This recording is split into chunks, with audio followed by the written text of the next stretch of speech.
When people first get into real estate investing, they usually focus on cash flow, appreciation, and leverage. And those things absolutely matter. But one of the most powerful wealth building tools in real estate is something many investors don't fully understand yet, and that's cost segregation. Today, I want to break this down in a simple way so you can understand how sophisticated investors use cost segregation to potentially save tens of thousands, sometimes even hundreds of thousands, of dollars in taxes each year. Now first, let me be very clear. Cost segregation is not a loophole and it's not a gimmick. It's not even something only giant corporations use. It's an IRS-approved tax strategy that allows real estate investors to accelerate depreciation on certain components of an investment property.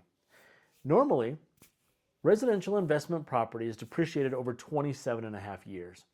That means if you buy a rental property, the IRS assumes the structure slowly wears out over nearly 3 decades, and you get to deduct a small portion of that each year. But here's the key. Not every part of the property actually lasts 27 and a half years. Things like flooring, appliances, lighting, cabinets, landscaping, fencing, parking areas, and certain improvements wear out much faster. A cost segregation study separates those components into shorter depreciation schedules, often 5, 7, or 15 years instead of 27 and a half. And that can create massive front-loaded tax deductions. Here's why that matters. Without cost segregation, your annual depreciation deduction may be relatively modest. But with cost segregation, a significant portion of those deductions may be accelerated into the early years of ownership. That means you may potentially offset rental income, and in some situations, depending on your tax status and participation level, possibly other income as well. This creates more liquidity, more reinvestment capital, and potentially faster portfolio growth. One of the things we teach at Next Level Investing is that financing and tax strategies should work together, not separately. A lot of investors focus only on interest rates, but sophisticated investors ask a different question.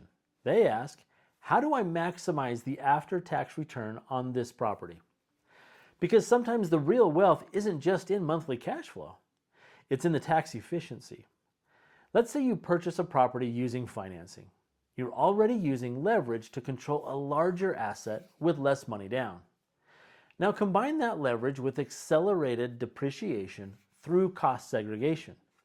Suddenly you may have cash flow from tenants, loan paydown through financing, appreciation over time, and substantial tax advantages. That's where real estate becomes incredibly powerful.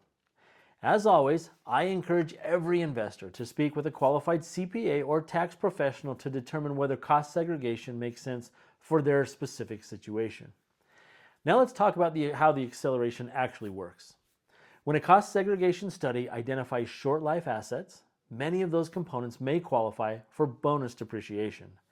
Bonus depreciation allows a large percentage of qualifying assets to potentially be deducted immediately in year one.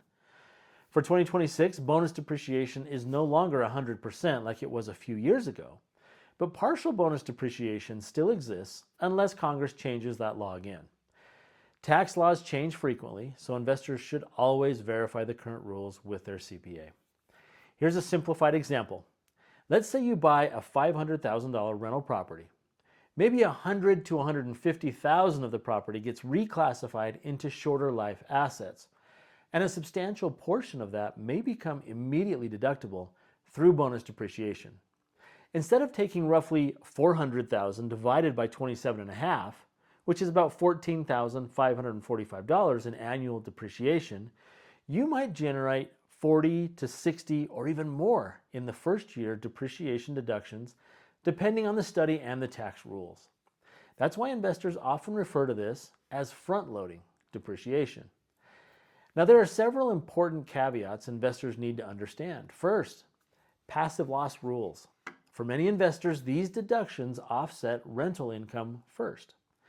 To offset ordinary active income, like W-2 income or business income, investors often need real estate professional status, material participation, or another qualifying structure under current tax law. Otherwise, losses may become suspended and carried forward. Second, Financing does not reduce your depreciation basis. A common misconception is, I only put 20% down, so I can only depreciate 20%. No, that's actually not true. Depreciation is generally based on the value of the entire building, not just your down payment. That's one reason leverage and cost segregation can work so powerfully together. Third, not every property justifies a cost segregation study. The strategy generally becomes more attractive when property values are higher, when taxable income is significant, when the investor plans to hold the property for a meaningful period, and when the projected tax savings outweigh the engineering study cost in the first place. And finally, depreciation recapture exists. When a property is sold, some of that accelerated depreciation may be subject to recapture taxes. So cost segregation is often best viewed as a tax deferral strategy, not necessarily a permanent tax elimination. Sophisticated investors often pair it with 1031 exchanges, long-term holds, portfolio expansion, and estate planning strategies to continue compounding the advantage over time. Now let me give you a 5-year example. Without cost segregation, an investor might accumulate approximately $72,000 in depreciation deductions over those 5 years. With cost segregation, that investor may potentially generate $60,000 to $90,000 or more in depreciation deductions during that first year alone. That additional tax savings may improve after-tax cash flow, preserve liquidity, reduce taxable income, and create additional capital for future acquisitions. That's the real advantage. Cost segregation doesn't magically create free money. In many cases, it accelerates deductions the investor would have eventually received anyway. But for experienced investors, having access to more capital earlier in the investment cycle can dramatically impact long-term portfolio growth. And when used correctly, cost segregation can become one of the most powerful cash flow acceleration tools available in real estate investing today. To learn more about this strategy or any other aspect of real estate investing, reach out to us today or just call me directly at 801-367-8117.